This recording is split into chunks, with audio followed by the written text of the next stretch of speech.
अस्सलाम वालेकुम dear students. मैंने क्विज 2 दिया था आपको ओवरहेड्स का और उसमें गालिबन जो है वो काफ़ी सारे बच्चों को जो है वो डिफरेंट चीज़ों में इश्यूज आए, सॉल्व नहीं हुआ उनसे, लेकिन एक मेजॉरिटी बच्चा जो है वो ये क्विज दे के पास भी हुआ और एवरेज मार्क्स जो है वो 50% से ऊपर है। ठीक है जी, एवरेज का मतलब है अक्रॉस द बोर्ड जो मार्क्स लिए गए 50% से ऊपर है। आगे सर इन सवालों को मैं सॉल्व कराऊंगा करके। क्वेश्चन नंबर 1 में वो कह रहा था कि बजटेड फिक्स्ड ओवरहेड है 6.5 लाख। ये बजटेड फिक्स्ड ओवरहेड हमने साल के पहले दिन असेस किया होगा, एस्टिमेट किया होगा। जिस डिपार्टमेंट में ये बजटेड फिक्स्ड ओवरहेड एस्टिमेट हो रहा है उसमें 40,000 घंटे मजदूर काम करेंगे और 1,30,000 घंटे मशीन चलेगी। तो इसका मतलब है इस पर्टिकुलर डिपार्टमेंट में लेबर इंटेंसिविटी इतनी नहीं है जितना कि मशीन इंटेंसिव है। यानी सर यहाँ मशीन का बहुत ज्यादा अमल दखल है। तो अगर एक प्रोडक्ट मशीन का ज्यादा बेनिफिट लेके उसको ज्यादा कॉस्ट एलोकेट होना चाहिए और अगर एक प्रोडक्ट आके इसी डिपार्टमेंट में मशीन का कम बेनिफिट ले तो उसको कम कॉस्ट एलोकेट होनी चाहिए। तो कॉस्ट एलोकेट करने के लिए हमें बेसिस बनाना पड़ेगा मशीन आवर्स को, लेबर आवर्स को नहीं। ठीक है, अब आए सर अगर मैं देखूं तो मेरे पास 6.5 लाख रुपए का फिक्स्ड ओवरहेड है। मैं इसको डिवाइड कर रहा हूं 1,30,000 आवर्स से। ठीक है जी, मेरे पास सर आर्ली रेट आता है ₹5 पर। हाँ, तो इसका मतलब है मेरे पास जवाब बी सही है। ऐसा जी। सर हम आते हैं क्वेश्चन नंबर 2 पे। ये क्वेश्चन थोड़ा सा लेंदी था जिसमें जो है वो ठीक ठाक चीजें पूछी गई थी। ये कह रहे company has 3 production and 3 service departments. Details of overheads allocation basis are as under. ठीक है, details of overheads and allocation basis are as under.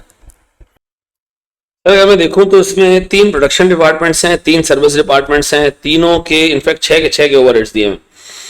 अगर आप देखें तो एक्स बेनिफिट दे रहा है 3 प्रोडक्शन डिपार्टमेंट को, 1 सर्विस डिपार्टमेंट को। वाई बेनिफिट दे रहा है सारे प्रोडक्शन डिपार्टमेंट और सर्विस डिपार्टमेंट को सिवाय खुद के। जेड जो है वो सारे प्रोडक्शन डिपार्टमेंट्स को हेल्प कर रहा है, 1 सर्विस डिपार्टमेंट को हेल्प कर रहा है। इसका मतलब है वाई वो डिपार्टमेंट है जैसे हमने क्लास में डिस्कस किया था कि जिसको पहले फारिग कर देना चाहिए। ठीक है जी, क्यों? ये सबको बेनिफिट ले रहा है लेकिन अनफॉर्चुनेटली किसी से बेनिफिट रिसीव नहीं कर रहा।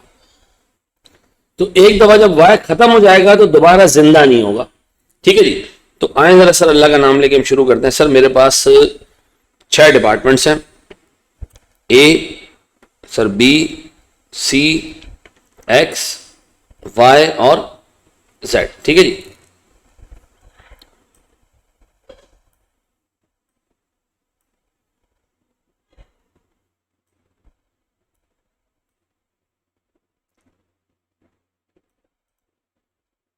अच्छा जी। फिर मेरे पास सबसे पहले तो इनके ओवरहेड्स हैं। ओवरहेड्स हैं मेरे पास सर 9,08,75,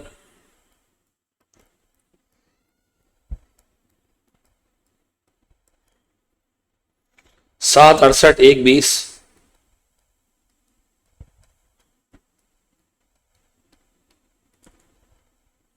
48, 1,10,000,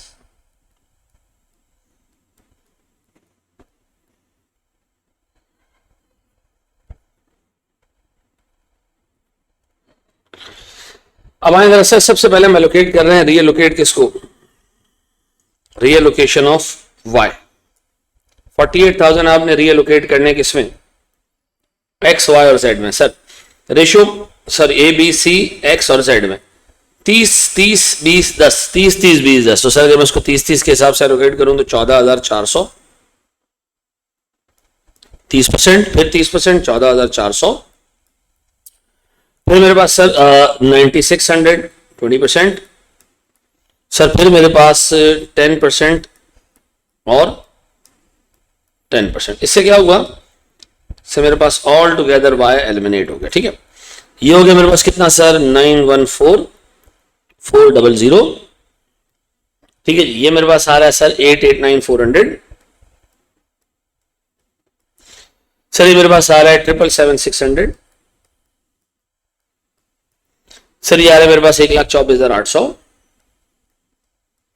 और ये मेरे पास आ रहा है 1,14,800। अब हमने लगाना सर साइमल्टेनियस इक्वेशन। ठीक है जी, साइमल्टेनियस इक्वेशन। अच्छा, साइमल्टेनियस इक्वेशन ऐसे लगाना है, मैं कह रहा हूं जी overhead of department X equals to 1,24,800 और जब z बटेगा z बटेगा तो सर x को 20% मिलेगा, जब z बटेगा तो x को 20% मिलेगा, ऐसा जब z बटेगा तो x को कितना मिलेगा मेरे बच्चों 20%, तो ये हो जाएगा सर 20% ऑफ z, ऐसा। और सर y जो है वो बराबर है 1,14,800 प्लस सर जब y नहीं हमारा z है, सॉरी,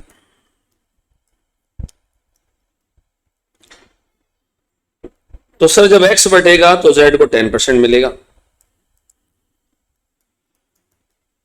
तो सर अगर मैं इनको साइमल्टेनियसली सॉल्व करूं तो मेरे पास x और z की जो वैल्यूज आएंगी वो आएंगी गालिबन 150,776 और सर ये आएगा मेरे पास गालिबन 129,878, ऐसा ऐसा ही मेरे बच्चों। अब एक काम करते हैं हम जनाब, रीएलोकेट करते हैं, reallocation of x and z। x के कितना रीएलोकेट करना है 150,776 और सर इसको अंदर रीएलोकेट करना है 129,878। पहले जरा x को रीएलोकेट करो, 40 30 20 40 30 20 10 40 30 20 10 40 30 20 10 60,310 45,233। सर सी में मेरे पास आ रहा है 30,155 और सर मेरे पास यहाँ आ रहा होगा 10% के हिसाब से 1,015,078, ऐसा। अब बताएं सर अगर मैं z को बांटने जाऊं तो 64,939,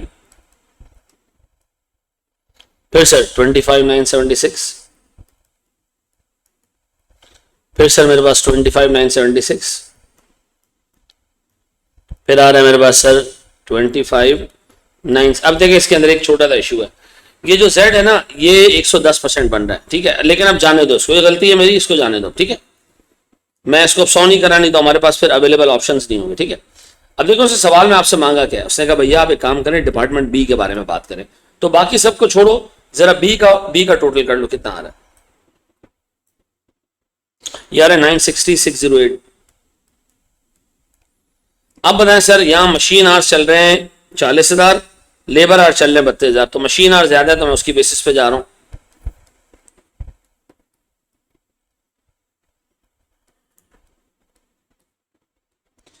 sir this divided by this मेरे पास OER आ जाएगा, दैट इज 24.02 और सर मेरे पास ये आ रहा है 24.02, ऑप्शन नंबर बी में करेक्ट, ऐसा।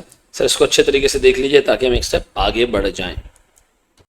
सर फिर मेरे पास एक क्वेश्चन है, क्वेश्चन नंबर 3, इसमें काफी सारे लोगों को इशू हुआ, लेकिन आज की जिन्होंने क्लास ली होगी उसके बाद ये इशू नहीं रहा होगा क्योंकि हमने इसमें डिस्कस कर लिया था इस तरह के सवालात को, इस तरह के सिनेरियोस को।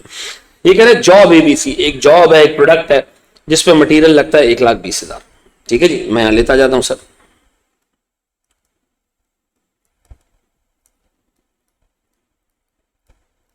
फिर जी सर इस पे लेबर लगता है 80,000 का और इस लेबर के बारे में वो कह रहा है कि हमारा आर्ली रेट इसमें 16 रुपए का है, तो 5,000 घंटे अप्रोक्सीमेटली, इसलिए 8 लाख बनता है, डन। फिर उसके बाद जी वो कहते हैं जी ये जॉब 3 डिपार्टमेंट से पास होती है जिसपे ओवरहेड एलोकेट होते हैं, ओवरहेड जमा होते हैं, तो सर 1-2 लाख का तो पहले खर्चा हो चुका है इसके ऊपर। अब हमने काम करना है सर इसको 3 डिपार्टमेंट से गुजारना है ताकि इस पे ओवरहेड लगे। डिपार्टमेंट ए में जब ये आएगा तो लेबर आवर की बेसिस पे इसको 6 रुपए पर लेबर आवर एलोकेट करना होगा। सर अगर मेरे पास प्रोडक्शन ओवरहेड डिपार्टमेंट ए का मैं लूँ ना तो सर मेरे पास नंबर ऑफ आवर्स हैं 5,000, लेबर ने 5,000 घंटों में पूरा किया है, 6 रुपए के हिसाब से 30,000 रुपए का फिक्स्ड ओवरहेड, तो प्रोडक्शन ओवरहेड इसको एलोकेट किया जा रहा है। सर वो कह रहे प्रोडक्शन ओवरहेड बी भी है जो हमने एलोकेट करना है, डिपार्टमेंट बी भी है, वो कह रहे 10% off material cost. Sir ji material cost तो मेरे पास 1,20,000 है, multiply by 10% this would be 12,000। Sir मेरे पास इसी तरह प्रोडक्शन ओवरहेड सी भी शामिल है। सर ये जो सी मेरे पास है ये है 15% of prime cost, prime cost है 2 लाख,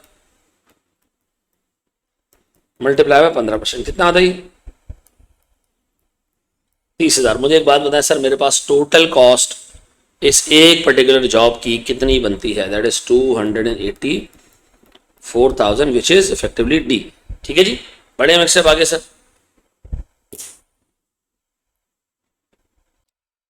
सर मेरे पास जो क्वेश्चन नंबर 4 है इसमें आपने अप्रोप्रिएट बेसिस पिक करनी है ओवरहेड्स की, और बड़ा आसान काम है। जैसे हीटिंग एंड लाइटिंग की अगर मैं बात करूं तो एरिया, लेबर आर या machine hour, most appropriate would be area, क्योंकि जितना ज्यादा आपके पास एरिया होगा उतना ज्यादा आपके पास सेवर्स और एसी वगैरह लगे होंगे, तो उसकी हीटिंग एंड लाइटिंग की कॉस्ट बढ़ेगी। रेंट, ऑब्वियस सी बात है, रेंट का सीधा ताल्लुक एरिया से, जितना ज्यादा एरिया आपने घेरा होगा उतना ज्यादा आपका रेंट होगा, तो एरिया की बेसिस पे हम रेंट एलोकेट करते हैं डिपार्टमेंट से। सर पावर कॉस्ट, आइडियली इसके लिए किलोवाट आवर्स होने चाहिए, आइडियली बेस्ट पॉसिबल तरीका है किलोवाट आवर्स के हिसाब से आप ओवरहेड एलोकेट करो, पावर का ओवरहेड आप एलोकेट करो प्रोडक्ट्स को। लेकिन अगर नहीं है तो मशीन आवर्स भी यूज कर सकते हो। कुछ सवालों में तो एग्जामिनर ने फ्लोर एरिया भी यूज किया, ठीक है जी। सुपरवाइजरी वेजेस, ऑब्वियस सी बात है, जितने ज्यादा नंबर ऑफ एम्प्लॉइज उतनी ज्यादा सुपरवाइजरी वेजेस, ऐसा तो इसका मतलब है सर 1132 इज दिस आंसर, ठीक है जी। आई होप ये आपको समझ आ गया होगा सर। अच्छा जी सर, हम लास्ट क्वेश्चन पे आते हैं इसके। सर एक कंपनी 3 प्रोडक्ट्स बना रही है, तीनों के यूनिट्स दिए हुए, तीनों के आर्स दिए हुए, तीनों के आर्ली OAR के रेट दिए हुए और एक्चुअल ओवरहेड दिए। इसका मतलब ये आपसे ओवर अंडर अप्लाइड की कैलकुलेशन करा रहा है। अगर मैं देखूं A, B और C, सर मुझे एक बात बताएं, एब्जॉर्ब्ड ओवरहेड्स पर यूनिट, या जिसको अल्फाजों में हम कहते हैं OAR per unit, OAR per unit ऐसे निकालना चाहिए सर कि एक यूनिट में 10 घंटे लगते हैं और 5 रुपए के हिसाब से ओवरहेड है, तो 10 घंटे इंटू है 50, सर 17 इंटू 9,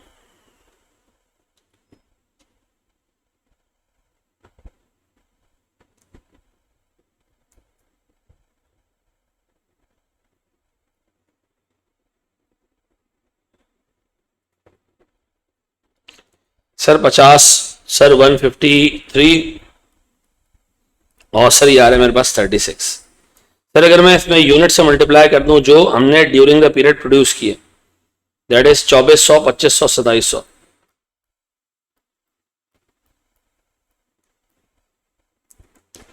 सर अगर मैं इन दोनों को मल्टीप्लाई करूं तो मेरे पास टोटल रिकवर्ड ओवरहेड्स आ जाएंगे।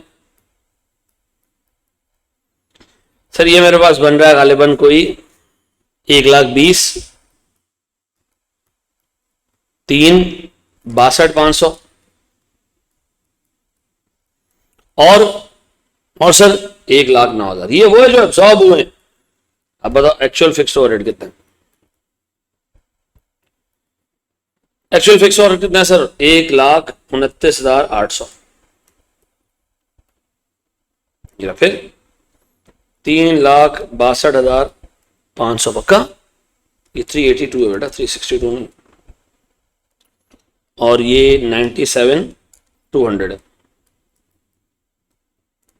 362। अब सर मेरे पास 1,09,000। सर अगर मैं देखूं अंडर ओवर अप्लाइड, सर मेरे पास ये खर्चा ज्यादा हुआ है, 9,800 रुपए का अंडर अप्लाइड। सर ये जो है वो मेरे पास तकरीबन को 20,000 जो है वो कम मैंने खर्च किया, तो सर 20,000 मेरे पास फेवरेबल आ गया।